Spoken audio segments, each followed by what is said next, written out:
Hi, எல்லோருக்கும் வணக்கம். நாம் தினம் பார்க்க இருப்பது திருக்குறள். உலகத்தின் பொதுமறையான திருக்குறளை நாம் தினம் பார்க்க இருக்கிறோம். முதலில் நாம் பார்க்க இருப்பது ஆதி திருக்குறளான திருவள்ளுவர் எழுதிய ஆதி திருக்குறள். அகர முதல எழுத்தெல்லாம் ஆதி பகவன் முதற்றே உலகு. ஆஹா, என்ன ஒரு அற்புதமான திருக்குறள்! அதுல எழுத்துக்களை பத்தி, தமிழ் எழுத்துக்களை பத்தி திருவள்ளுவர் அழகா சொல்லியிருக்கிறார். திருக்குறள்ல இப்படி சொல்ல முடியுமா அப்படின்னு நமக்கு தோணும். எப்படி தமிழ் எழுத்துக்கள்ல முதல் எழுத்து அகரம் ஆ என்ற எழுத்து முதல்ல இருக்கிறதோ, அந்த எழுத்தை வைத்துதான் பிற எழுத்துக்கள் தொடர்ந்து வருகிறது. அப்படி தமிழ் எழுத்துக்களில் முதல் எழுத்தாக இருப்பது அகரம். அந்த அகரத்தை முதன்மையாக கொண்டு தமிழ் விளங்குகிறது.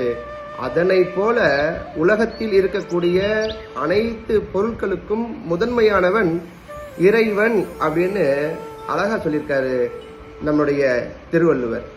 அகர முதல எழுத்தெல்லாம் ஆதி பகவன் முதற்றே உலகு. நான் மீண்டும் சொல்றேன், இதை திருப்பி நீங்க சொல்லி சொல்லி உங்களுடைய மனதில் ஆழ பதித்து வைத்துக் கொள்ளுங்கள். தினம் ஒரு திருக்குறளை மனனம் செய்வோம். அகர முதல எழுத்தெல்லாம் ஆதி பகவன் முதற்றே உலகு. நன்றி.